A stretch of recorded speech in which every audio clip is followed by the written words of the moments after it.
Hi, hello, how are you? I've been reading a lot during these past few months, and as I mentioned in my previous book video, from a certain point of time I started to care more about what I read and not how much I read. So during these months I accumulated a lot of books, and I thought I'm just going to share them with you and have a little cozy chat. I'm here to tell you all about the books I read recently, bad books, good books, grab a drink, and let's talk books. Here's my little pile. Some of the books I've read were physical, some of them were online because I couldn't find them anywhere, and some of them I borrowed in the library. So yeah, we've got a lot to talk about. So I'm going to start with the book I read fairly recently. It's by one of my favorite authors, and if you know me, you know I love a good Clarice Lispector book. This book is titled The Apprenticeship or The Book of Pleasures, and it was written by Clarice Lispector, and it has become one of my favorite books of hers. It is about a woman who works as a teacher and who feels very dissatisfied with her own life. She feels misplaced. I love nothing more than a good book about an existential crisis, especially when I go through one myself. Clarice Lispector is one of those writers who can write about abstract and give you chills. And this is why I like talking about her works, but also I always am careful when talking about them, especially to the people who haven't read any of her works, because it's really difficult to put into concrete terms what she's writing about, but she is completely brilliant. In this book, the main character explores the world around her, and she is in a relationship with a man who I believe is much older than her, and their relationship has this weird dynamic where she has to be prepared for him on a certain level. She strives for this culmination in this relationship, yet she's always not enough, and so this dissatisfaction in her love life as well as in her professional life just joins together, and so she seeks to make of her life something bearable, and she seeks her purpose. As she goes, she learns her lessons along the way, and she learns how to indulge in this world and how to take care of herself as well. Also, I would like to point out that the relationship with this man that she is in is a reflection of her inner relationship with the world itself. And as I said, no one is better at describing the nature and the essence of the world that surrounds us, physical and metaphysical. No one is better at this than Clarice Lispector. You can smell the coffee, you can hear the wind, you can embrace the waves that surround you, and you are truly transported, and she plays with your emotions, not only mentally but also physically. And in conclusion, I want to say that this book feels like a summer fruit on a Sunday morning. Next book I would like to talk about has been sitting on my bookshelf for ages. Are they allowed to sell this? I have my doubts. Like, look at this, it's bigger than my head. Anyway, you probably know the author of this book because it is none other than Ian McEwan. Hopefully I pronounced his name correctly. I know him from his script for the movie Atonement. I know that he wrote that book. I watched the movie and the movie was fabulous. I loved it, but I did not read the book. So really, this was my introduction to his work, and I want to talk about it. I picked it up randomly, and when I say randomly, I mean it, because I was actually browsing in the bookshop, as one does when one doesn't have a lot of money on his bank account, and there's nothing else to do than browse in the bookshop and buy some new books. Yes, my bank account is currently screaming in pain, as did my back when I carried this book back home. I'm sorry, it's huge. This book follows a man's life, his childhood, his adolescence, his adulthood. You get the gist. The turning point actually of his life is rooted in his childhood. Throughout the years, he's haunted by one single memory, and this book is an evidence. Childhood memories really have this power over us that we cannot dissuade, and here we actually get to know the secret symbolism of the title, because because this one piano lesson turned this boy's life upside down. I am trying not to spoil the pleasure of reading this book because it is actually a page turner, no matter its length, and it's 600 pages if I'm not mistaken. It's lengthy, but it is a page turner, and so if you have a day or two to spare, you know what to do with that time. Put that phone away. You have this. I personally read this book in 3 days. However, I must say it took me 2 years to pick it up. I just needed this time to come to terms with the size of the book. I was also really surprised when I learned that this book was published fairly recently, that is 2 years ago. And so when I first saw the mention of pandemic, I was like, no, it couldn't be. But then I actually realized that the character in here is not even dying and is now living at the same time as I am. So he lives through our age, he lives through pandemic, he lives through the elections, and he obviously shares his opinions. And I was taken aback by this. I was surprised because I thought this book was written in like early 2000s, but apparently not. And I don't know how do I feel about my reality mixing with the reality of a book. Sometimes it is done with balance, and sometimes I just want to read a book that has nothing to do with my reality and the news I read on a daily basis. Sometimes you need to read a book that is detached completely from the reality that you live in, and I guess this is what I wanted going into this one, but I should have known that this book was written in 2022. The main character is also not so likable, or so it seemed, at least to me, and I'm that type of reader who doesn't need a likable character to be invested in the book. But if you are, this book might not be for you. However, I feel like this is the major point of this book, because through this book we get to know the main character really well, and we get to witness him making mistakes as a kid and then making the same mistakes as an adult, because the author's position is to show you how as human beings we're capable of shedding the pattern and living it in the past or not. In conclusion, if you have some time to spare on such a long read, then by all means read it. It is an interesting take on some historic events, especially from a fictional perspective, because this character was born in 1920s if I'm not mistaken, and he's still alive. So if you want to see his perspective on some historic events, I feel like this will be a great book for you. But also, if you're not in a mood for a fat book and you do not like unlikable characters, especially men who sometimes mistreat women, I will not recommend this. I also didn't think that it was a brilliant read. It's just that I had some time on my hands. And you know, finally I can say that I read this beast of a book. I did it. Now, for the next book. I already tried to pronounce this author's name and I will not do it again. I know that I'm going to fail, so let's just pretend that I did pronounce his name correctly and that we now can talk about the book itself. Nostalgia. This book was written by a Romanian author. When I say I loved this collection of stories, I am not joking. The only word I can use to describe this book is delirium, and delirium at its best. In comparison with this book, the movie Everything Everywhere All at Once is nothing anywhere at all. It is this intense. If I could compare this writer's writing style to any of other authors, it would be Kundera, Nabokov, and Clarissa Spector. And that is a trio I really like. In fact, these are my favorite authors. And so who is surprised that I absolutely love this story collection? This book is a perfect blend of concrete and absurd. Imagine if Clarissa Spector was writing about the concrete instead of abstract, and here you have it.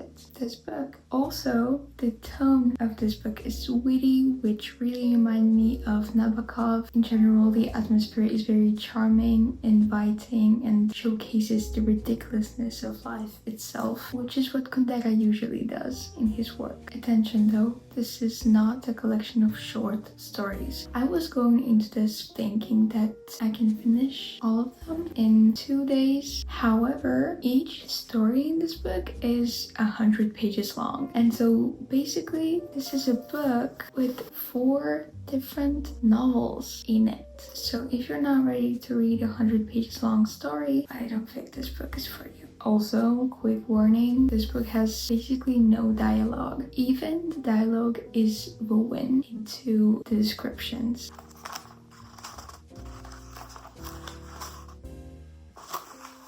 There's no dialogue at all. So you have to be prepared to read 100 pages of description. Boy, is it masterfully written. It is so good. And honestly, it is such a breath of fresh air. With this collection of stories, you cannot predict what is going to happen, and it's so refreshing to hear a voice so new and so dazzling. I mean, you can tell I was mesmerized because of the fact that these stories are 100 pages long. This is by no means a short read and a fast-paced read. You have to sit with every character and you have to absorb it. Every phrase has to be pondered over, or at least I felt the urge to do so. I was, for example, reading 30 pages and I had to take a break to just let it all sink in. So beware again that it can be challenging sometimes and you might wanna take a step back and put this book away, but when you come back, you're rewarded with the absolute madness that this book offers to you in the best possible way. It is chaotic, mesmerizing, sharp, and confident in its own wit. The stories end up absorbing you and you end up being in a totally different universe, forgetting all about the principles that were taught to you in this reality. What can I say? This was a great way to start my year because this was the first book I've read in January. If,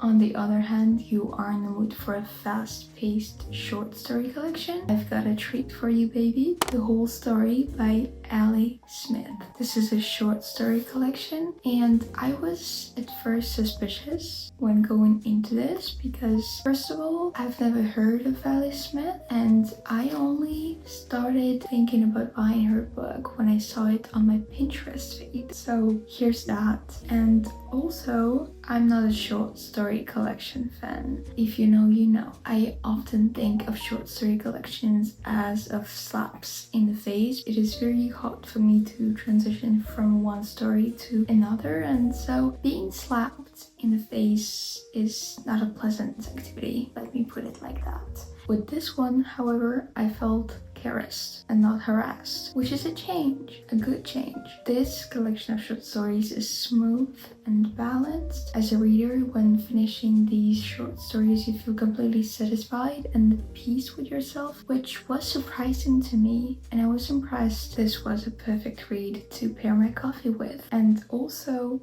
Ali Smith is dropping a new book soon, which is called Winter, and I couldn't be more excited to buy it, and you bet I'm going to be one of the first to order it. As I said in the beginning of this video, some of the books I borrowed from my local library. Here is one of them. This is a book by Simone de Beauvoir, and I've read it in French. It's called Tous les hommes sont mortels, and it translates as All the Men Are Mortal. Through this novel, we follow an actress named Rachel, famous, beautiful, vain, and also desperate to keep her youth and to remain youthful forever. She would have loved the substance.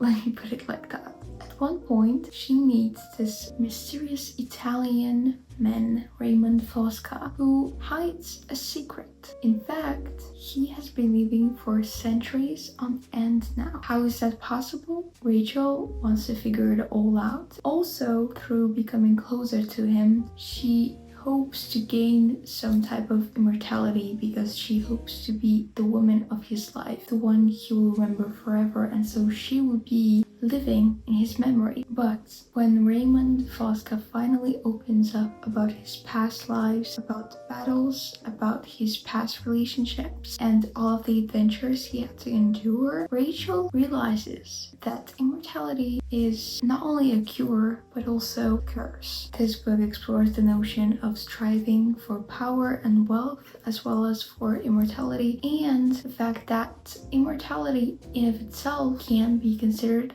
empty. Personally, what I loved about this book was the lyrical aspect of it. Here, Simone de Beauvoir blends violence and terror with nature's beauty. However, in my opinion, this work is not her best, and I must say I was quite disappointed when I was reading this. To me, it felt quite repetitive, and at times I was zoning out, and she managed to completely lose me, and I had to take a number of pauses. But I must say, I have a theory. All of the dialogues that take place between the characters and are repeated over and over, and all of the battles that seem pretty much the same, have a symbolic meaning. In the end, immortality is a curse. This book becomes then a metaphor for immortality. It underwhelms with oversaturation. Overall, if you have a couple of days to spare, I would recommend reading this in French. If you can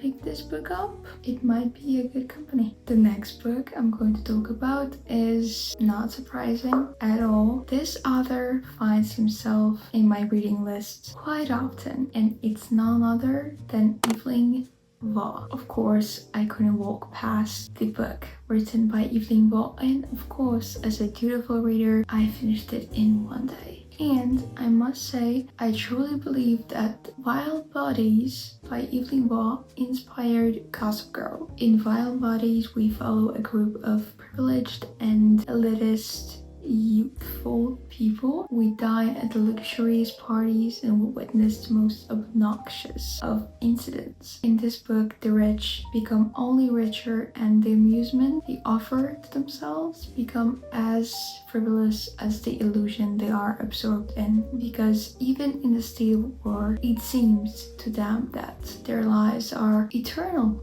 and absolutely joyful. This novel is set in 1920s, and personally it is one of my favorite eras to read about, and it truly captured the era's spirit. It truly is gossipy. Like, if you like a novel that is constructed on gossip and rich people getting into all sorts of a mess and creating a mess around themselves, you'll love this book. Also, if you enjoyed Great Gatsby or Brideshead Revisited, I highly recommend indulging in this book. Another one of my recent reads is none other than my favorite, Vladimir Nabokov's The Laughter in the Dark. The narrative follows a married man, if I remember correctly his name is Albinus, who is seemingly a family man and who is happily married. He has a wife and he has a daughter. However, everything changes with the sudden appearance of Margot. And Margot is your typical femme fatale. She works a part-time job and dreams of becoming an actress, and also of escaping her family. When she meets Albinus, if that's his name, I don't actually remember, their affair becomes a tragic but also a comedic representation of all of the complexities that this type of relationship undergoes. However, in the second half of the book, the tone of the novel changes completely. From the comedic relief that we feel in the first half of the book, Nabokov goes to the terror of absurdness and to the dazzling tragedy. Personally, I felt utter disgust when I was reading the second half of the book. Nabokov lets you sink into this disturbing darkness. I must say, I enjoyed this book way less than I enjoyed Pale Fire, for example. But I also must say that Pale Fire is a bit longer. I grew much more attached to the characters, so maybe that's why. I also didn't like any character in this book in particular, so here's that. However, all of the characters are memorable and vivid, and they linger in your memory for a long time. The plot itself is filled with twists and turns, and you are left pondering over the ending for a pretty long time. To me, this book seems like a perfect introduction to Nabokov. If, for example, you haven't read Lolita or Pale Fire, this will be an amazing introduction to his work. It's quite short and you'll be delighted. And my final recent read I would like to talk to you about is by Somerset Maugham, called The Moon and Sixpence. I've never read Somerset Maugham before, so it was my first book of his, and I was also seeking a book that will describe the artist's way of life. And so naturally I turned to Somerset Maugham and I found it all. Listen, my initial impression was underwhelming, to say the least. I thought the characters were bland, there were no eccentric characters, and basically nothing was happening in the first 3 chapters of the book. However, when the character of Charles Strickland was introduced, I was surprised, and not in a pleasant way. This is the most despicable character I've ever encountered in the book, and I mean it. Every single rude comment Blake Lively has been making throughout the years is a child's play in comparison to what this man has done and said in this book. Charles Strickland is a family man, or so it seems. He has a wife, he has a kid, and he feels completely at ease with his own life. However, things seems to fall apart when he suddenly flees to Paris and abandons his wife with a child, and he sacrifices his happy and delightful marriage to pursue his art. And if I'm being honest, every time this character made an appearance in this book, and mind you, it's a lot of times, I wanted to throw this book away and then throw myself away. Anyway, the narrator of the story is a young man, a complete stranger to Charles's family, who gets intrigued by this man's personality, as a reader does, and follows him to Paris, meets him eventually, and gets to know the way he leads his life. The way of Charles's life is completely savage and barbaric, and people in the society around him describes him as mad, but it's this inner madness that makes him a brilliant artist that is ready to sacrifice everything for his own art. And I was actually quite surprised when I was doing research on this book that the character of Charles Strickland was inspired by Paul Gauguin. Of course, it is a fictional account of his life. It is interesting nonetheless. When it comes to writing, Somerset Maugham is brilliant at creating the ambience, and the ambience of the dialogues in Parisian cafes is in perfect balance with a trip to Tahiti Island. My main criticism though is that this book could have been a lot more fast-paced, and some of the dialogues could be just cut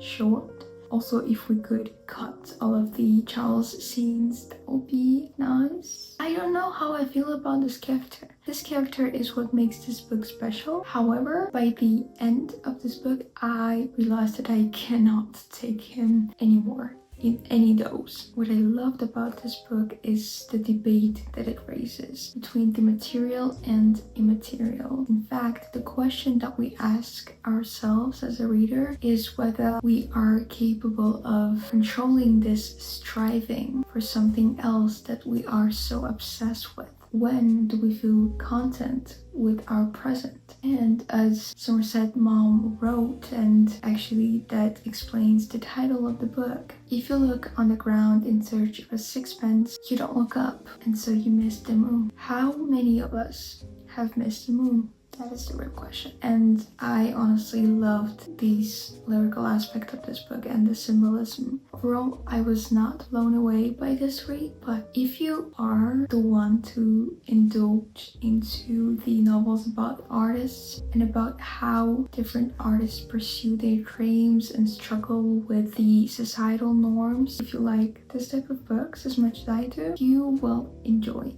this one. Also, I'm trying not to be too harsh because this was, after all, my first book of Somerset Maugham. I haven't read any other books of his, so if you have any book recommendations, let me know about them in the comments. Here you have it. These were all of my recent reads throughout the months. Recently, not so recently, we've got quite a pile of books. I have a lot more books I want to talk about. I'm so excited to read more and really indulge in the quality of reading and not the quantity. I hope you're having an amazing reading year so far. Let me know what you've been reading in the comments, and maybe I'll discover some new authors and I'll add them to my list, and eventually we'll talk about them. As always, thank you for keeping me company. I loved every single minute of this talk. I hope you're having a great day. I wish you all the best, and bye.